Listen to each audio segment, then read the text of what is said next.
welcome to all. I'm Esther Buerki, the passionate creator behind the book Living Without Fear, which has touched many lives, and the co-creator of the Amazon best-selling Inspired Journeys. If you're eager to explore a world of endless possibilities, you've come to the right place. Know someone who could use a dose of inspiration from today's episode? Feel free to share this podcast with them, and don't forget to stay updated by subscribing to my newsletter, joining me on YouTube, and if you found value in what you heard, kindly leave a brief review on your preferred podcast platform with a sprinkle of stars. Your unwavering support truly warms my heart, and I'm deeply appreciative of each and every one of you. Thank you for being here.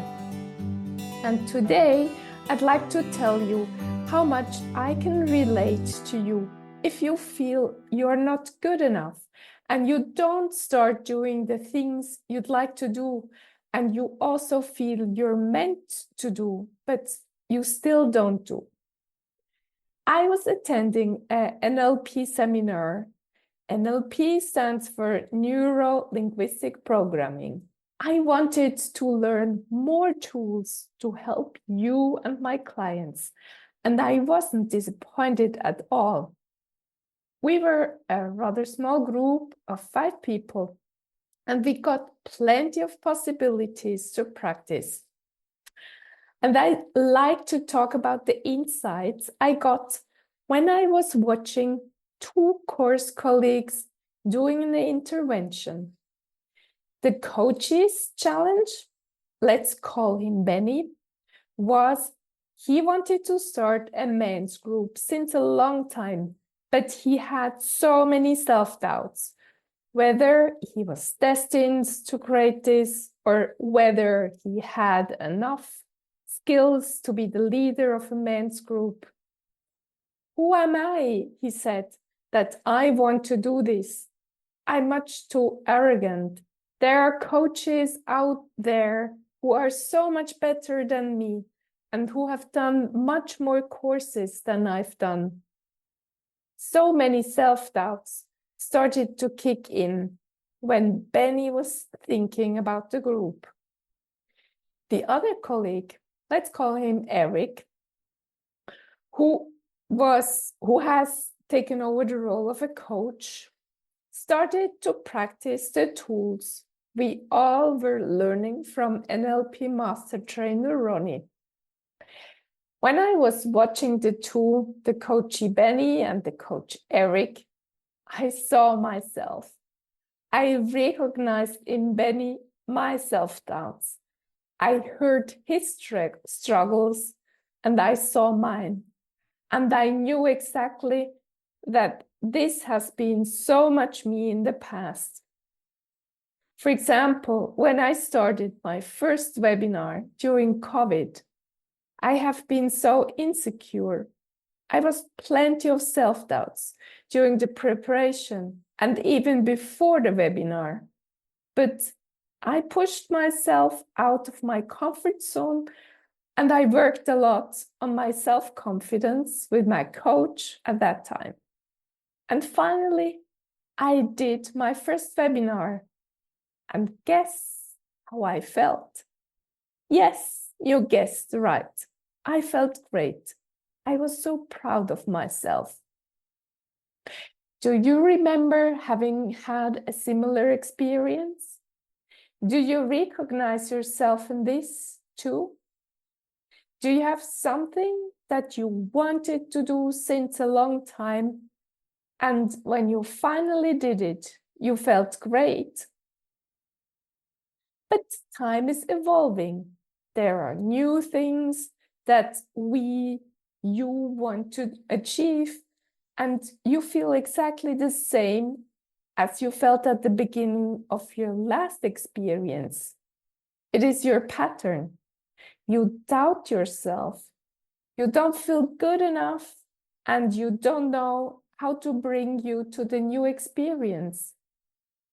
Maybe you are like me and you kind of blame yourself because you feel exactly being in the same situation as in the past.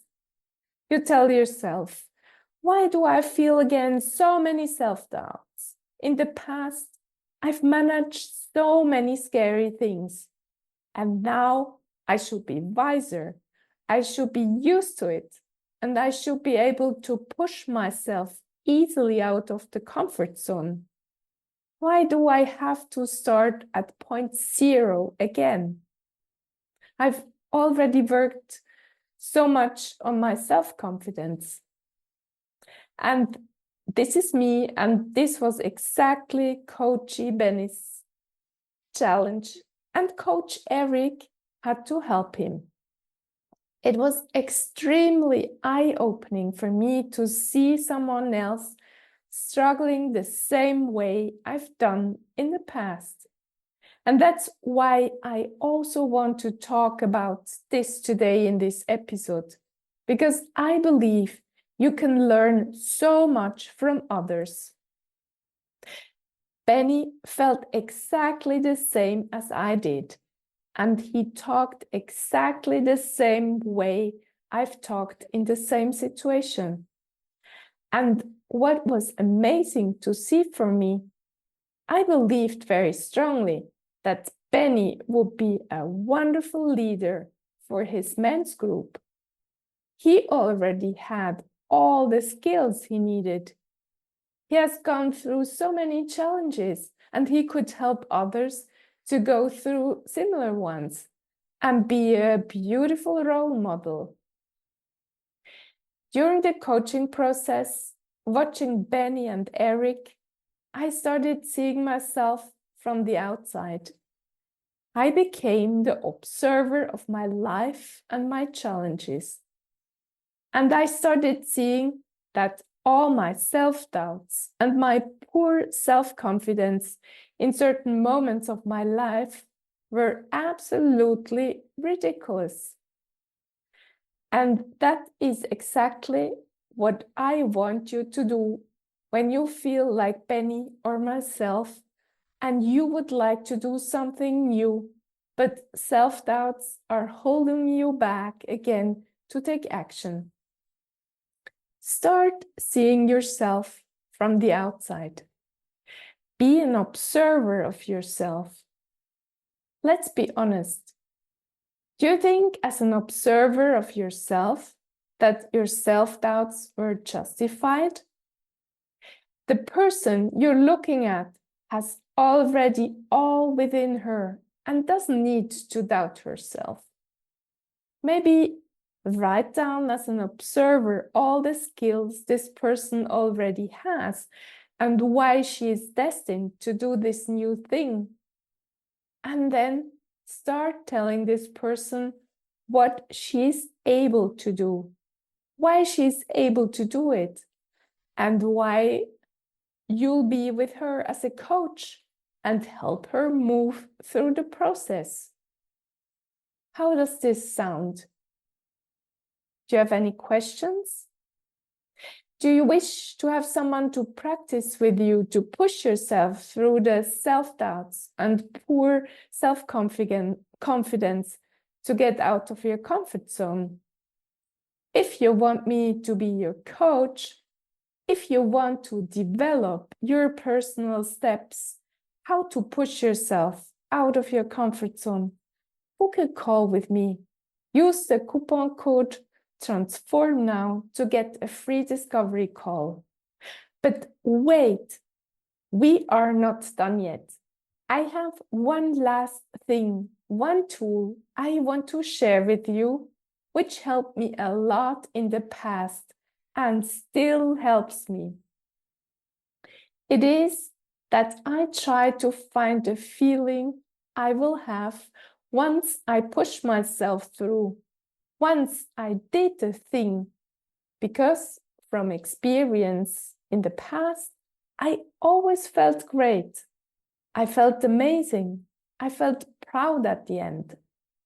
So that's why I always imagine how great I will feel when I do this particular thing. I always have my end state in mind before starting something scary. Do you see what I mean? But it is so helpful to have a coach like Eric or Ronnie or my Tony Robbins coach. We can coach ourselves a lot, and we often need to coach ourselves because maybe in many situations in our lives, there is no one around we can ask for help. But on the other hand, it is also very helpful to have someone from time to time who walks us through certain steps and who helps us how to figure out the next actionable steps in order to move forward faster and with more certainty and lightness. I hope this episode inspired you to see that you can work with your self-doubts and with your feelings of not being good enough, so that you will be empowered to take action in your life. I also enjoy hearing from you what you've learned. Please share your thoughts on Instagram or YouTube. Thank you, dear listener, for spending your precious time with me and being open to transform your life. And I cannot say it enough. In case you still feel worthless and nobody seems to like you, I tell you, you're amazing, I love you, and you're a gift to everyone who crosses your path. And please remember these sentences over and over again. Have an amazing day and talk to you next week.